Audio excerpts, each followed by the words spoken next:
Hey dear friends, Strathcona Vineyard, much love to you guys today. In a few minutes I'm going to be presenting a video on spiritual direction, and Dawn has asked me to give a little bit of context as to just introducing it. First, I'm so delighted that you as a church are going through a series on emotionally healthy spirituality. For as we know, we cannot be spiritually mature if we're emotionally immature. So they really go together. And emotionally healthy spirituality, as you're going to be learning, really requires spiritual practices to cultivate our inner life. So what do I mean by our inner life? Well, let's first of all talk about our outer life. Our outer life is what everybody else sees. And it's your personality, it's what you do, what you say, and how you endeavor to use your gifts to serve and to love well.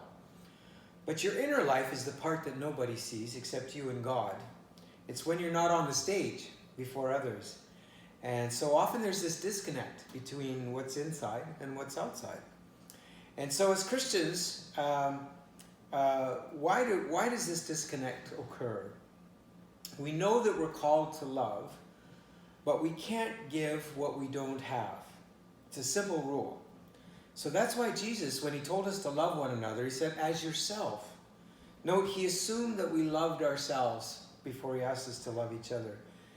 And this is where it breaks down for many of us, because we don't love ourselves. And as a result, we create this false self where we relate to others for what we can get out of them rather than giving. So how can we get to this place of loving ourselves?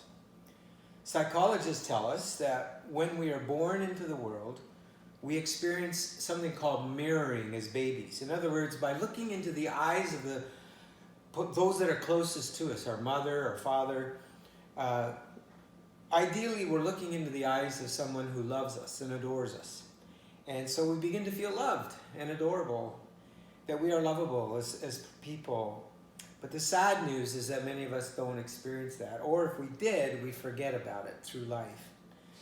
But the good news is that regardless of our experience, God has loved us infinitely, eternally, and unconditionally.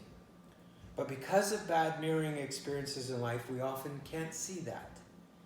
So tending to our inner life and spiritual practices are a means by which we look into God's eyes and we see reflected God's love and value of us as his children. And one of those spiritual practices that has meant so much to me, which I'm about to explain to you, is this practice of spiritual direction. It's helped me see how much God loves me. And it's made me so aware of more and more how much I am truly loved by God. And as a result, I am more and more finding myself able to love well. So my prayer is that you will experience that in your experience. Much grace and peace to you as you watch the video.